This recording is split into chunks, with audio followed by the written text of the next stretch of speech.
During this presentation, I would like to talk to you about engine failure above the thrust reduction altitude.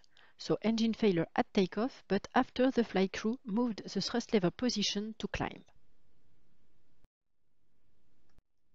But before we talk about engine failure, let's talk about fuel savings. Nowadays, fuel is really expensive. We can all agree fuel is an important subject in today's airline industry. This is a non-exhaustive list of operational fuel efficiency initiatives some airlines have implemented. For example, single-engine taxi enables to save fuel, especially at congested airports. The use of idle reverse at landing also enables to save fuel. Each of these initiatives enables to save a small quantity of fuel per flight. But multiplied by the number of initiatives in place and the number of flights, this can really make a difference. Decrease the thrust reduction and acceleration altitude is one fuel efficiency initiative as well. Decreasing the acceleration altitude reduces the drag and is therefore good for fuel. Thrust reduction, on the other hand, has low impact on fuel, but we usually decrease thrust reduction as well so that the thrust reduction altitude is equal to the acceleration altitude. So in the end, we reduce both the thrust reduction and the acceleration altitudes. But have you thought about the impact on performance? This presentation aims at discussing the impact of an engine failure above the thrust reduction altitude on obstacle clearance. We will first look at how the engine out acceleration altitude, thrust reduction and acceleration altitudes are defined. Then we will look at the performance impact to finally work out a solution together. This presentation is really about making airlines aware of the performance impact of reducing the thrust reduction and acceleration altitudes and highlighting the existing solutions. Let's start with the definition of engine out acceleration altitude, thrust reduction and acceleration altitudes. During cockpit preparation, pilots enter in the FMS both engine out acceleration altitude, all engine thrust reduction altitude and all engine acceleration altitude. Let's have a look to the constraints that impact the selection of those altitudes. The engine out acceleration altitude is determined by regulatory constraints, certification and operational regulation. It assumes a takeoff flight path with engine failure 1 second before V1.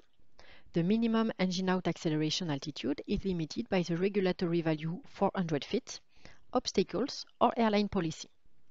The maximum engine out acceleration altitude is limited by the 10-minute use of TOGA. The aircraft must be in clean configuration and at green dot speed within 10 minutes. The engine out acceleration altitude can be determined using a takeoff chart or a takeoff performance application. On the chart, the flight crew can find the minimum and maximum QNH altitude, taking into account the regulatory constraints. With the takeoff performance applications, the flight crew directly gets the engine out acceleration altitude, taking into account the airline policy. The thrust reduction altitude and acceleration altitude are all engines parameters. They are determined taking into account operational considerations. They are not strictly defined in the regulation. The operational considerations that are taken into account to determine the all-engine thrust reduction and acceleration altitude can be SID constraints, it can be obstacle or ATC, noise, like NADP procedures, it can also be due to fuel efficiency consideration. The constraints are totally independent. There is no link between the engine out acceleration altitude and the all-engine thrust reduction and acceleration altitudes. Today, due to fuel efficiency and noise constraints, operators tend to decrease more and more both all-engine thrust reduction altitude and acceleration altitude. But these surely have an impact on performance. Let's look at it together. Let's consider a takeoff flight path. In this example, the engine out acceleration altitude is 1,500 feet. The all-engine acceleration altitude is 800 feet, and the all-engine thrust reduction altitude is 500 feet. Here we have the thrust reduction altitude, which is below the engine out acceleration altitude. Here in red, we have the takeoff flight path considering an engine failure at V1. This flight path fulfills all regulatory constraints and particularly ensures that the net flight path clears obstacles with a 35 feet margin. In green is the flight path with all engine operative, taking into account a thrust reduction at 500 feet and an acceleration at 800 feet. Thrust reduction and acceleration altitudes have been determined in order to comply with all engine constraints. The flight path with all engine operative, of course, always remained above the flight path computed with engine failure at V1. But what happens if an engine failure occurs after the thrust reduction altitude? The flight crew is in climb. The most critical case in terms of performance is engine failure just after reduction. Is this a scenario to check? In that case, lever MCT flashes on the PFD. When the pilot sets the thrust lever to max continuous thrust, the aircraft climbs at constant speed, V2 plus 10, up to the engine out acceleration altitude, where the pilots initiate level off and accelerate to green dot speed. The flight path becomes the yellow one. With such yellow flight path, the obstacle clearance might not be ensured anymore in those two areas with max continuous thrust. Such issue only happens if the thrust reduction altitude is below the engine out acceleration altitude. Let's consider a second example, the case of an engine failure at the acceleration altitude. Again, lever MCT flashes on the PFD. When the pilot sets the thrust lever to MCT, the climb mode remains engaged. The aircraft will simultaneously climb and accelerate to green dot speed. As the aircraft tries to climb and accelerate at the same time, the resulting climb gradient is low. The aircraft climbs up to the engine out acceleration altitude, where the pilot initiates the level off and continue acceleration to green dot speed. The flight path is the yellow one. Again, with such yellow flight path, the obstacle clearance is not ensured anymore in this area with max continuous thrust. If no obstacle, this is not a problem. But what if there are obstacles? This is not a new problem, but it is true that we more and more reduce the thrust reduction and acceleration altitudes. So finally, it is more of a constraint today than it was before. What could be the solutions? Increase the thrust reduction and acceleration altitude above the engine out acceleration altitude, but it is not efficient in terms of fuel.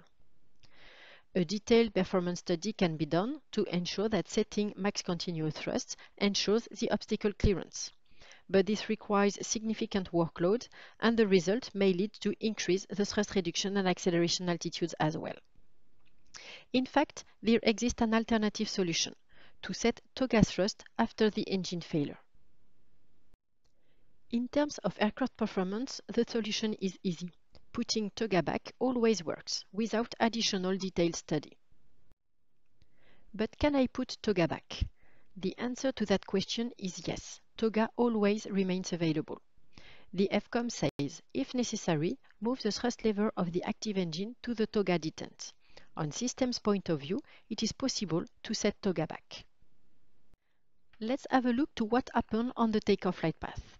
In the case of an engine failure at the thrust reduction altitude, lever MCT flashes on the PFD, but the pilot can disregard it and set TOGA. In that case, the SRS takeoff mode remains engaged and the aircraft will climb at constant speed V2 plus 10. As the thrust available is higher than MCT, the climb gradient is higher. The aircraft climbs with this speed up to the engine out acceleration altitude, at which the pilot initiates the level off and start acceleration to green dot speed. This flight path with TOGA thrust always remains above the flight path considering an engine failure at V1. The problem of obstacle clearance is solved. Let's now come back to the case of an engine failure at the acceleration altitude. Lever MCT flashes on the PFD, but the pilot can disregard it and set TOGA. In that case, the SRS go-around mode engages and the aircraft will climb at constant speed. This speed is equal to the maximum of VAPP and current speed limited to VLS plus 15. The aircraft climbs with this speed up to the engine out acceleration altitude, at which the pilot initiates the level off and starts acceleration to green dot speed. This flight path with TOGA thrust always remains above the flight path considering an engine failure at V1. The problem of obstacle clearance is solved in that case as well. Using TOGA, obstacle clearance is always ensured by the engine failure at V1 case. I need to highlight at this point that we have such issue with obstacle, but this question is not specific to engine out SID. Even if the procedure in case of engine failure at takeoff is to follow the SID, it can be a constraint. Remember what we said in introduction. This presentation aimed at making you aware of the performance impact of reducing the thrust reduction and acceleration altitude. Engine failure after the thrust reduction altitude is not covered by regulatory calculations. With max continuous thrust, obstacle clearance might not be ensured if the thrust reduction altitude is below the engine out acceleration altitude. But TOGA remains available. This is not a new subject, but it is true that it is becoming more of a constraint with the implementation of green operating procedure. Put TOGA back enables to take benefit of the fuel efficiency procedures without any additional study. We therefore decided to clarify the Airbus documentation in order to incorporate a clear statement to highlight that the use of TOGA thrust can be a solution in case of obstacle constraints. Thank you.